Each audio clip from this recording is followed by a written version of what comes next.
حیرت ہے کہ انسان قوم آئے اور اسے حوضہ علمیہ قوم کا کچھ پتہ نہ ہو. دیکھیے بہار کے اندر باقاعدہ روایت ہے کہ ایک زمانہ ایسا آئے گا کہ جب قم سے علم و ادب کی کرنیں پھوٹیں گی اور مشرق و مغرب میں پھیل جائیں گی، یہاں تک کہ یہ شہر دوسرے شہروں کے لیے ایک نمونہ بن جائے گا. امام فرماتے ہیں اور روئے زمین پر کوئی ایسا نہ ہوگا جہاں تک قم کے علمی اور دینی فیوز نہ پہنچ سکیں، کوئی جگہ ایسی نہیں بچے گی. اور وہ وقت خدا کی حجت اور ہمارے قائم کے ظہور کا وقت ہوگا.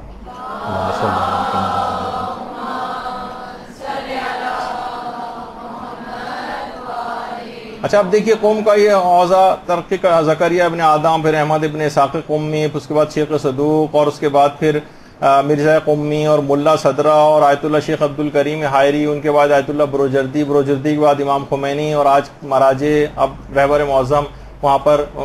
یعنی ان کے کتنے علماء اور مراجع کی زیر نگرانی قوم کا حوضہ چل رہا ہے اور کامیابی کی منزلیں طے کر رہا ہے.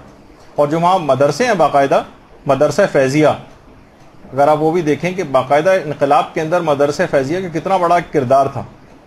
کہ باقاعدہ اس میں 1963 میں امام خمینی نے باقاعدہ یہاں پر جو خطاب کیا تھا، ایک تاریخی خطاب جس میں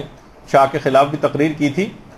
تو اس میں پھر اس کے بعد جب وہ باقاعدہ رات کے وقت 300 کمانڈوز امام خمینی کو گرفتار کرنے کے لیے بھیجے گئے تھے، اور جب معصومہ قوم کے حرم سے انسانوں کا ایک سمندر باہر نکل رہا تھا، اس وقت مشین گنوں کی گولیوں کے ذریعے ان کا جو ہے ان کو بھون ڈالا گیا تھا ان کو، اور باقاعدہ جنگی جہاز قوم کی طرف بھیجے گئے تھے جو ساؤنڈ بیریئرز کو توڑتے ہوئے کان پھاڑ دینے والی آوازوں میں دہشت پھیلانے کے لیے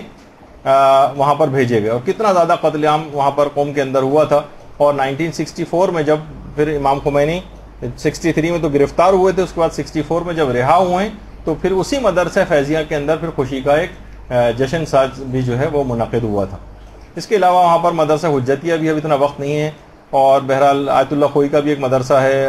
مدینۃ العلم کے نام سے. لیکن جامعۃ الزہرا خواتین کے اعتبار سے وہ بھی آپ کو پتہ چلے کہ وہاں خواتین کا بھی ایک مدرسہ ہے جامعۃ الزہرا، 20,000 کے قریب طالبات اس میں پڑھتی ہیں اور بہترین مدرسہ ہے. البتہ یہ بات یاد رکھیے کہ حوضہ علمیہ سے مراد کوئی خاص عمارت نہیں ہے. لوگ حوضہ علمیہ سوچتے ہیں کہ شاید کوئی ایک عمارت کا نام ہے، نہیں، بلکہ حوضہ علمیہ سے مراد ایک خاص نظام اور خاص نصاب تعلیم کے تحت جو تعلیم حاصل کی جاتی ہے اس کو کہا جاتا ہے کہ یہ حوضہ علمیہ کا طالب علم ہے.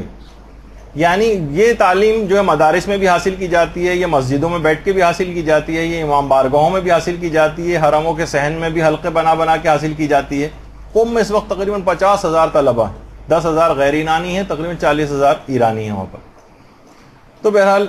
کتنے ہی زندہ مراجع جو وہاں پر قم میں اس وقت موجود ہیں ماشاءاللہ. آیت اللہ صافی گلپائگانی ہیں اور آیت اللہ وحید خراسانی ہیں، اس کے علاوہ آیت اللہ موسیٰ شبیری زنجانی ہیں،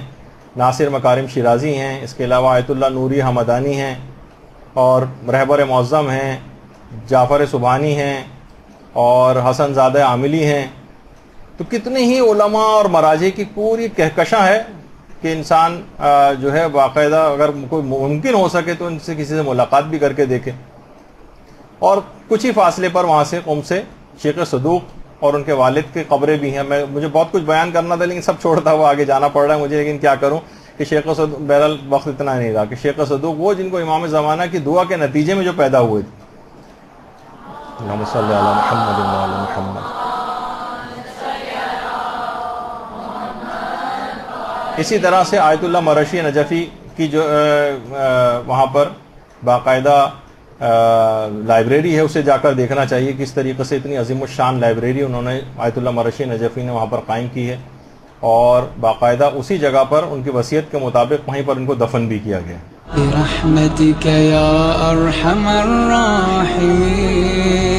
وصلى الله على محمد وآله الطاهرين.